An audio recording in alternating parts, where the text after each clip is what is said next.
মা, মা, এই যে এখানে তোমার সমস্ত কাপড় গোছানো হয়ে গেছে। তুমি আর এই বাড়িতে থাকতে পারবে না, তোমার যেখানে ইচ্ছা সেখানে চলে যাও। এটা তুই কি বলছিস বাবা? চলে যাও মানে? ভুল কি বলেছে মা? ও তো ঠিকই বলেছে, আপনার জন্য আমাদের প্রাইভেসি নষ্ট হচ্ছে। তোর বাবা মারা যাওয়ার পর থেকে তোকে আমি কত কষ্ট করে পড়ালেখা শিখিয়েছি, মানুষের মতো মানুষ করেছি, আর আজকে তুই আমাকে এইসব বলছিস? মা, দয়া করে আগের যুগের মানুষের মতো কথা বলো না। তুমি বুঝতে পারছো না প্রতি মাসে আমাদের এখানে খরচটা কত?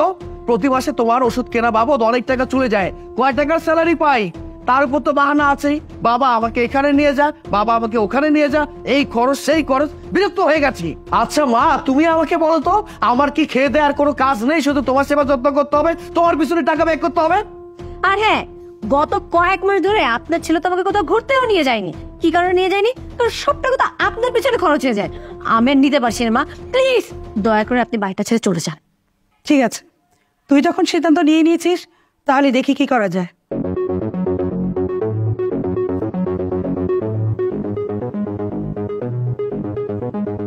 জি, আমার একটা 1 রুমের বাসা প্রয়োজন। ভাড়া কত? 5,000? আচ্ছা 1 মিনিট। আচ্ছা, তোরা কি 5,000 টাকা ভাড়া দিতে রাজি? আজব তো, আমরা কেন ভাড়া দিব?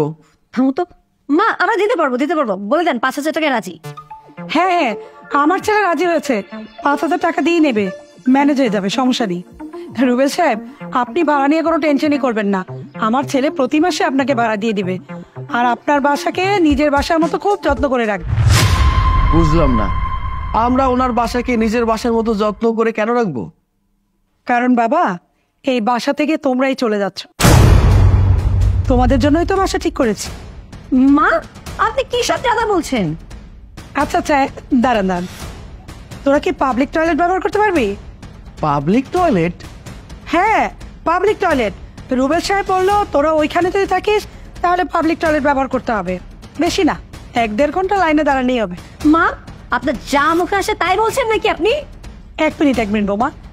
কি, ঘরের জানালার কপাট নেই, একদম খোলা? তাহলে তো ভালোই হলো, ওদের আর এসির প্রয়োজন হবে না, এমনিতেই বাতাস পাবে, খরচ বেঁচে যাবে। মা, ফোনটা আমাকে দাও, আমি রুবেল সাহেবের সাথে কথা বলবো। দাঁড়া 1 মিনিট বাবা। হ্যাঁ রুবেল সাহেব, আপনার বাসা আমার ছেলে পছন্দ করেছে, হ্যাঁ, আর আপনার সাথে কথা বলার জন্য এই যে অপেক্ষা করছে, নিন কথা বলুন। হ্যালো রুবেল সাহেব, আমাদের এখন বাসার কোনো প্রয়োজন নেই, ঠিক আছে? আচ্ছা আচ্ছা আচ্ছা, ওকে। তুই ফোন কেন কেটে দিলি? রুবেল সাহেব যদি রাগ করে তাহলে তো বাসাতে হাতছাড়া হয়ে যাবে। তুমি এতক্ষণ যাবত কি আবল তাবল কথা বলছো? আমি তো কিছুই বুঝতে পারছি না।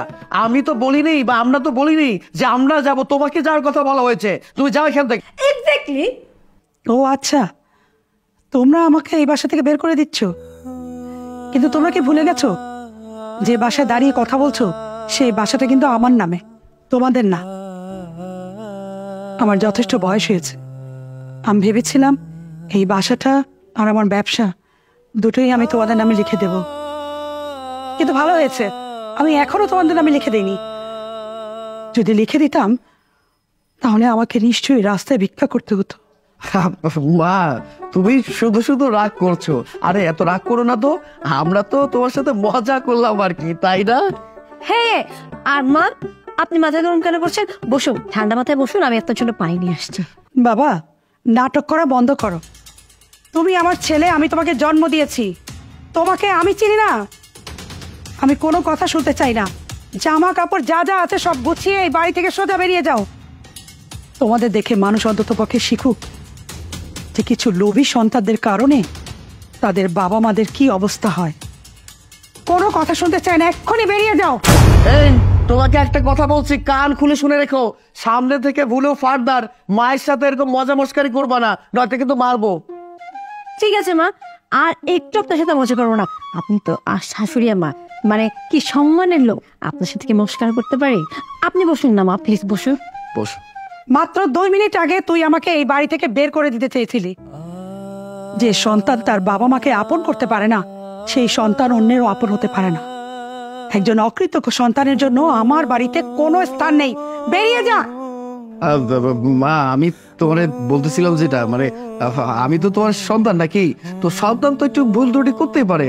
তুমি আমাকে আমার বউকে বাড়ি থেকে তাড়িয়ে দিচ্ছ, এটা কি হয় মা? আমি কোনো কথাই শুনতে চাই না। এই মুহূর্তে কাপড় চোপড় গুছিয়ে তোরা এক্ষণ বেরিয়ে যাবি, বেরিয়ে যা। চল।